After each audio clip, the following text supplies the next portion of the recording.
I have been. Can you hear that in the background? Hear what? You can't hear anything. No, just your Okay. voice.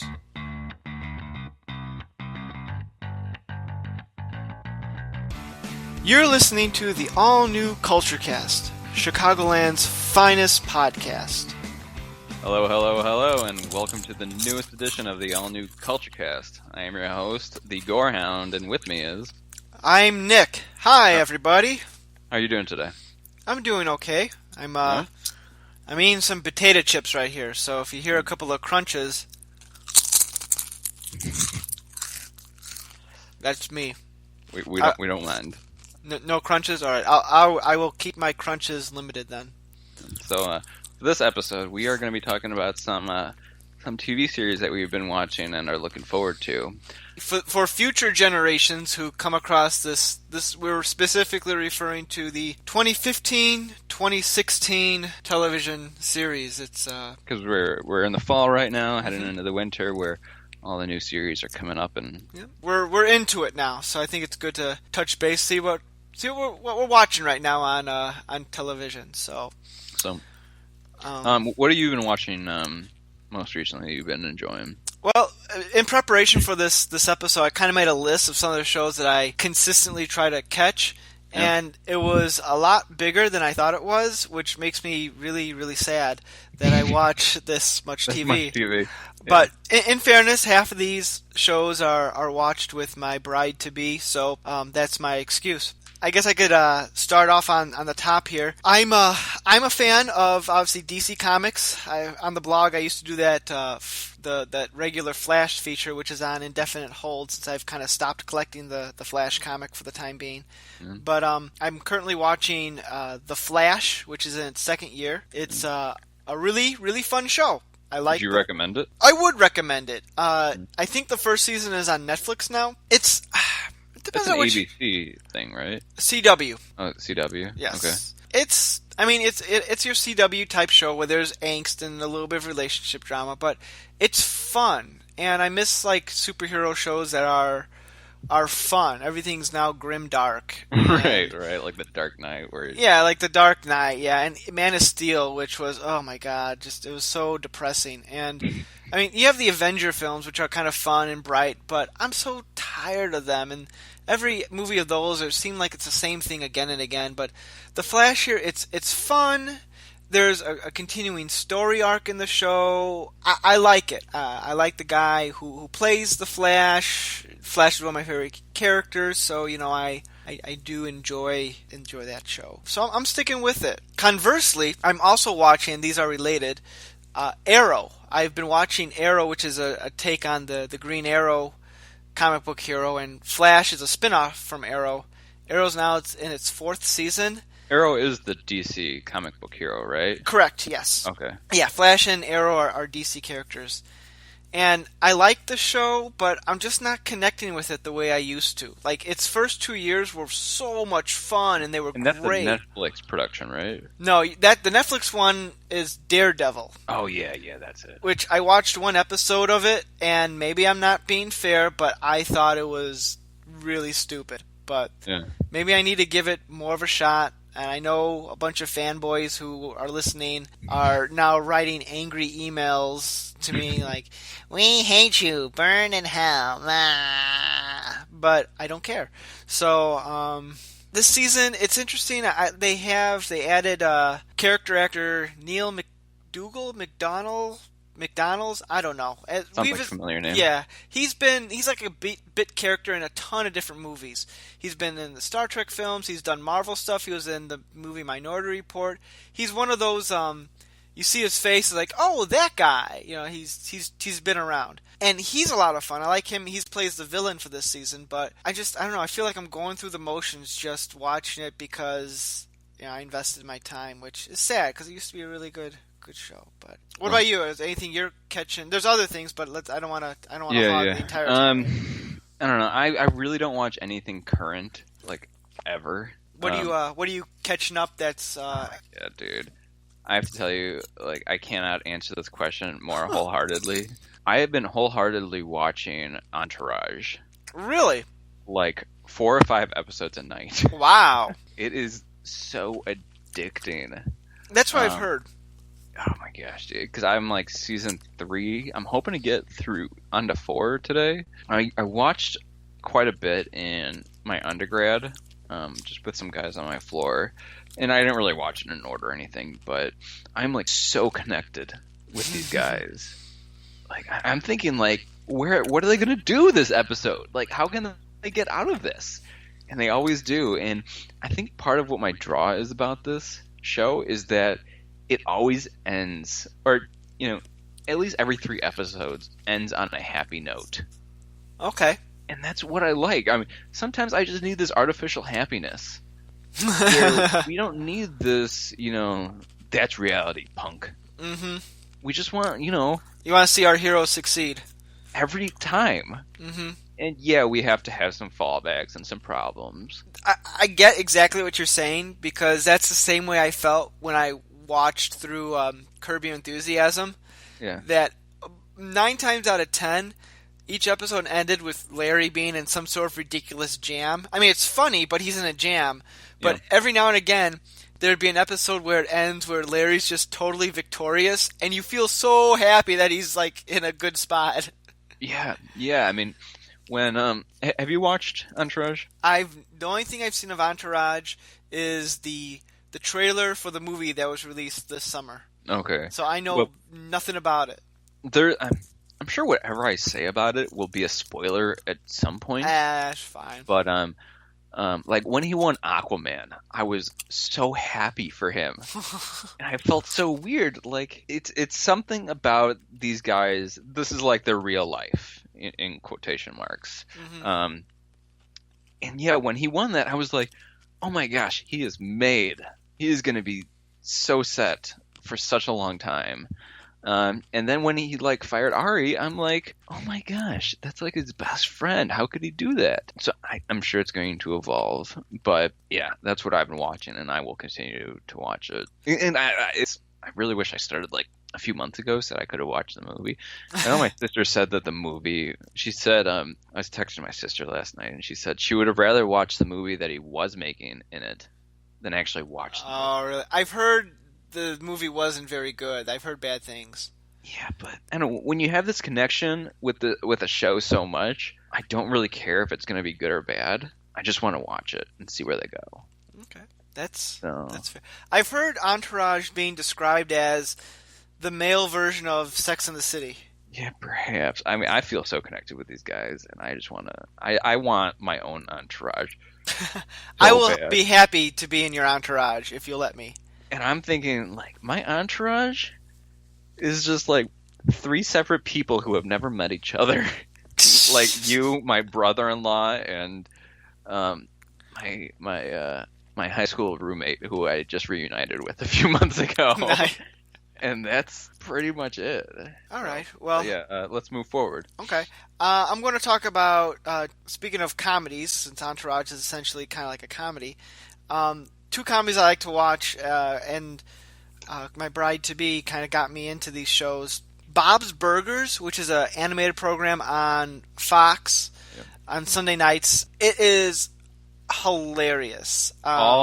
H. John Benjamin is... Oh, yeah. We got so geared into that because we were watching Archer like crazy. Mm-hmm. And they did a Bob's episode thing, Bob's Burgers thing on it. So great. I don't watch Archer, but I've seen that clip, yeah. Oh, you don't watch Archer at all? I tried watching it. I couldn't get into it. Which I like the creative staff behind Archer because they also did a show that I used to watch called C-Lab back on Adult Swim about 10 years ago. Yeah, it's the same guys. Like even the animation style, how it looks like it's a kind of cheaply made animation with the limited movement. It's the same folks that are behind that did C-Lab. But we'll check that out. I love H. He is great as Bob. What's it? H. John Benjamin. H. John Benjamin. I love how he's a voice actor, but he's not really a voice actor in that he uses the same voice for every character that he ever does. Right. Which I don't know. I mean, I thought it was weird when because I started watching home movies with H. John Benjamin, where he was Coach McGurk. Yep. That's where I first encountered him. Then you see him morph into Archer. And you're like, wow, that is drastically different. And then you see him in Bob's Burgers, and you're like, how does this guy do it? But he's not doing anything. He's just being the same, just talking. Mm-hmm. I mean, he acts differently. Like, his voice is different. Yeah. But, like, in terms of, like, his inflections, but his actual voice is no different than... Yeah, but I love that show. I love the ridiculousness of it. I love how it's animated, but it's still kind of down to earth. Like, it's you don't see, like, Bob... It's not like Looney Tunes or anything like that. Yeah, it's not like Looney Tunes. It's not like even The Simpsons or Family Guy, where they go on these fantastical adventures. Bob's Burgers is more of a... adult cartoon. Yeah, an adult cartoon that is... It's not over the top. Like, you're not going to see Bob necessarily... Hey, we won a trip to space. You know, that will never happen on that show, unless if it's like a fantasy sequence. So... The characters are relatable. The relationships between the characters are great. And especially when Pam. I mean, spoilers. Which we are just going all about. We don't. Let's see. People who, as far as I'm concerned, the rule on this show is there are no such thing as spoilers. So if you didn't see the thing before watching the episode, or watching one of our or listening to one of our episodes, it's your own darn fault. So. But when Pam started doing coke, and she like totally became this like very attractive woman, it like really changed because she used to be the fat one, and then Lana and Pam kind of switched because Lana got pregnant and Pam started doing coke and got really skinny. So it really like switched up for like a few episodes, and it was like that's how you freshened it up. Mm-hmm. So, and it wasn't just one episode either. It really maintained for like the next few episodes. Now, Pam was the trying to think which one that she was. The blonde one. All right, she was like the TV host, and then she became like a judge or something. Or I'm talking about Archer. Oh, okay. Sorry. I thought we were talking about Bob's Burgers. Still, sorry. Yeah, I don't think she's in there. There is a Pam character on Bob's Burgers, but who incidentally also is blonde, so that's what was throwing me off. Okay. But I love Bob's Burgers. It's great. So you bring it up because apparently there's a new season coming up. Is that right? I think they're only 3 episodes into the new season as of this recording. Okay. And it's fun. I mean, the characters are good. They're memorable. They're quirky without being obnoxious. That's a cable, or what channel is that? It's on Fox. So okay. The first couple seasons are on Netflix. Yeah. I would encourage checking it out. It's funny. And it's not like dirty or anything like that. Well, I mean, they have their moments, but it's not like it's not South Park. Exactly. Yeah. They'll have their like Bob's Burgers could theoretically easily be a live action family comedy, but the fact that it's animated allows them a little bit more flexibility on what they can do on the show. Speaking of Fox comedies on Sunday night, I also got to give a shout out to Brooklyn Nine-Nine, which is another show that my fiance got me into. It's hilarious. I was never a big Adam Sandberg fan. I had no opinion on him one way or another, but this show is just ridiculously funny. I can't really put any input in the TV series because I've actually never heard of it or watched it, but I do know Adam Sandberg. Yeah. Have you ever listened to Lonely Island? Yeah, a couple of times. They have some good stuff. One of my favorite Pandora stations to listen to is a combination of the Bloodhound Gang and Local H. And Lonely Island comes up quite a bit, being a Bloodhound Gang station. I can see that. I just love these the Lonely Island songs. They're so fun. It's I can't take them too much. After about one song, I can't really take any more. It's like a little goes a long way for you. Yeah, and it's not. I don't know. It's just like a funny joke that you can't really listen to on repeat. But yeah, Brooklyn Nine-Nine, thumbs up on that show. If you haven't seen it, I recommend checking out an episode here or there because it's good. It's clean. Not that I have anything against, Bit of dirtiness. yeah, dirty comedies or hardcore comedies, but it's a show that doesn't like need to rely on that to be funny. That's where it really succeeds for me. What about you? What any other besides Entourage? Well, I had just finished what was it? The X-Files spinoff. Oh, the Lone Gunman. Yes. This is a follow-up to our X-File podcast. So yeah, it was less than I expected, but there were like 3 of 9 or 12 episodes which were just so classic, and I loved them so much. Like the introduction of James Bond was just awesome. With the blind football team. Oh my gosh, that was so good. But it was really nice because I know I can't. There's no way that I can even fake it. I just started watching X-Files like a year and a half ago. I am nowhere near like watching it in its prime. I pretty much saw it on Netflix and just like watched it, so I really have no like growing up story with it. But I just love it. It's so good, and I think it's really good that I started finish everything by now because I'm really looking forward to seeing the new X-Files coming out in January. Is that right? Yeah, sometime in January. Yeah, and I think we get the channel, so I think we may be able to keep up with it and maybe do a few podcasts per episode. I'm down with that. See how that goes. Yeah, we could definitely do something like that and have a weekly update. Yeah, either a weekly update or we'll dedicate like a segment per episode to talk about the latest one. So yeah, I'm down with that. So let's we'll see what we can do. Yeah, so pretty much I watched I finished that off, and then I got into Entourage, and pretty much Entourage is going to be a little bit because there's like 8 episodes and then a movie. I mean 8 seasons and then a movie. And it was a long show. It was on for like ever. Oh yeah, and the seasons are like 12 episodes. I'm pretty much going to be watching Entourage for the next few weeks. I mean, unless work gets low and I've got all this time. But then I've been wanting to watch the new season of Vikings because that came out on DVD.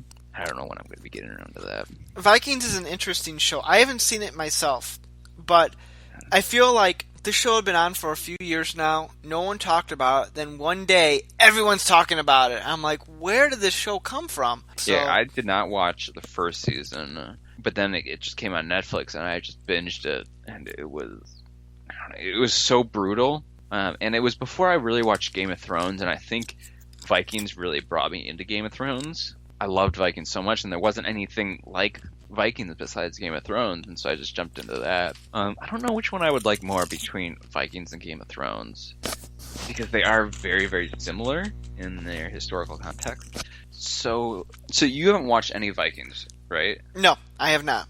But you do watch Game of Thrones? No, I don't. But the girl does. The girl does, yes. My bride-to-be does. Okay.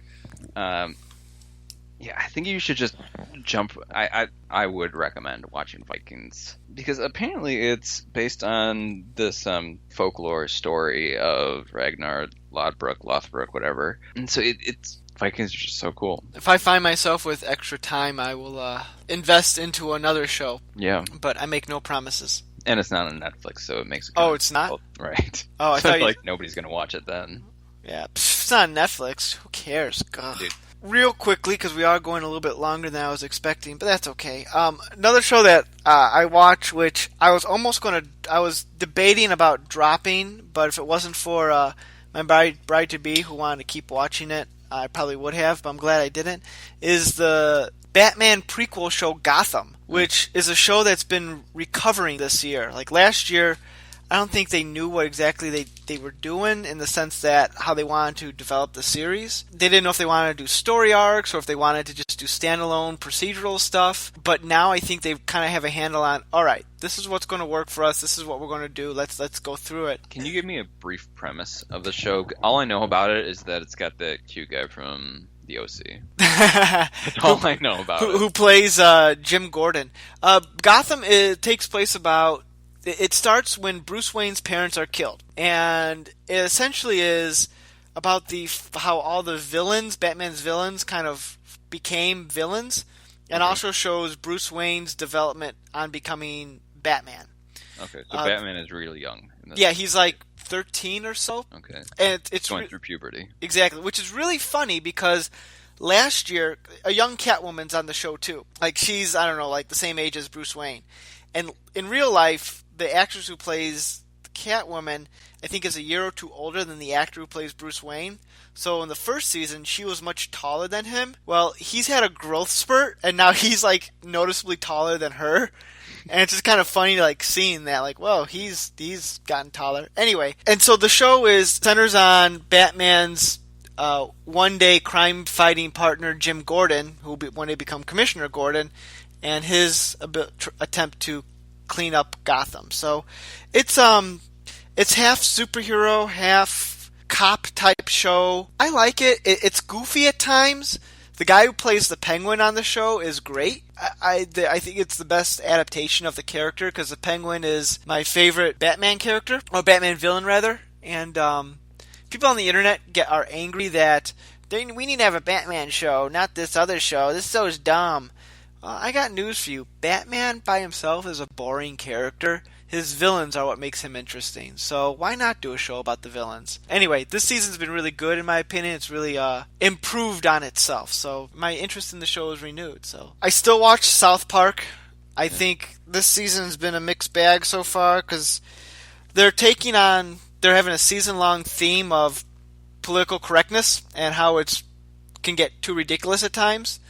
And I think that's a theme that needs lampooning and set. I feel like now they're 7-8 episodes in. It's a dead horse. I still watch Empire. That show's awesome. It's crazy, but it's awesome. But more Svengoolie. He's still on the air.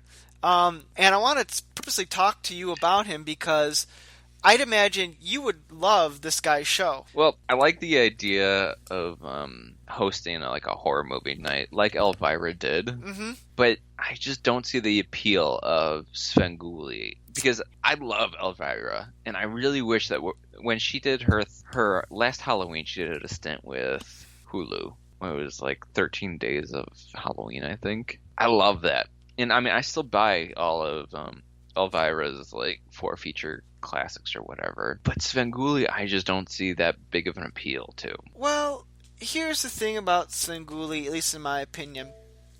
Did you grow up with him, watching his stuff? Sort of, yes and no. Svengoolie, he's different than Elvira in that he does the movie host, and he's not much of a character the way Elvira is. He's just he's a lover of film. He's just one of those local Chicago icons that television icons, they're kind of like Bozo the Clown, that you just don't see nowadays that still do stuff. So I appreciate what he does. He's not like Elvira where he's like a character, but he just loves film so much, and you could tell that he loves film, and he knows a lot about these B movies, these older films, and it just makes it a joy to watch. How do you watch him? He's on MeTV. Okay. I originally is he on once a week or something like that? Yeah. Where I'm at in Elgin, he's on Saturday nights at 9:00, and he shows the movie, and then in between, on commercial breaks, he comes up and talks a little bit about the movie or something. I think it's great. We recently we invested in getting a DVR, so I'm going to try to DVR his shows so I could watch the movies and kind of be exposed to movies I otherwise wouldn't really be exposed to. I want to check him out more. So I was going to bring him up to you specifically because I know you like the horror stuff. I know you're not a big fan of Svengoolie necessarily, but just there's a spot every week on free access TV that people can tune in to a horror or horror sci-fi movie and just relax. I mean, I will admit that I have never watched a Svengoolie film. It's just the only thing I know about him is from comic book conventions. He does go to the C2E2 for people to sign. He's not in the movies. He's not like a character in these movies. He's just a host. And he's tonight's show we're going to be showing this movie, and did you know these facts about these movies? And and everything else. So Yeah, well, I don't know if I do get MeTV. I thought it was public. Maybe I'm sure that I do. The only reason that we use our cable box is she likes to watch on WGN in the morning. That's pretty much the only reason that we keep this thing plugged in, pretty much. But apparently we do get Fox, and so I'm going to try to watch, because Fox is public access. Is that right? Well, I don't know if it's public access, but it's free. It's not cable TV. Yeah. You could just use the antenna. Okay. Yeah, that's what I'm hoping to watch X-Files on. Mm-hmm. I hope. We'll see. Well, if worse comes to worse, I bet you could stream it online, or you could watch it as soon as it comes out. Yeah. But or no, I want to. I fully support Double D and Jillian on this, so I want to watch it when it comes out. Yeah, I'm looking forward to it too. I want to know how they're going to tie it all together here. So. Yeah. We don't watch that much TV, but we do watch Drunk History. I haven't seen it other than the few YouTube clips. It looks funny. Oh my gosh, it's great. And apparently they're coming out with some new episodes soon. Well, actually, I do know that. I watched one live, it was live, because it was on cable TV and it was a new episode while I was in a hotel room once. And it was really good. I'm looking forward to seeing the new season. I mean, obviously we won't watch it as it's aired, but as soon as it's released on streaming, we certainly will. I think that's going to wrap it up, our discussion here for shows that we've been watching this season, or I guess in your case, shows that you're catching up with on various other services. Yeah. Also, my computer's about to die from battery power, which a problem that I don't know how to fix at the moment. Long story. One of our ongoing technical issues. Yeah, right. We're a fly-by-night production here, people. But I want to thank you again, Gorehound, for joining me tonight for our episode. Although I think you're the one who introduced us, so you should be thanking me. Yeah. Thank you for joining me, Nick. It was a pleasure speaking with you. And until next time, we are the all-new CultureCast. I am your Gorehound, and with me is Nick. All right. You guys have a good night, and we will see you next episode. You've been listening to the all-new CultureCast, where every episode is all new. Check out our blog, Zach and Nick's CultureCast, at znculturecast.wordpress.com, and find us on social media. Send us an email at nick.culturecast@gmail.com. We'd love to hear your feedback, comments, and requests. Theme music by bensound.com. The all-new CultureCast, a saltwater production, copyright 2015. I loved that. I love current, or what is that word? Currently, I don't know where I'm going with this. What's the in between past and present tense? Okay. In present tense, I'm sorry. I don't know where I'm going with that.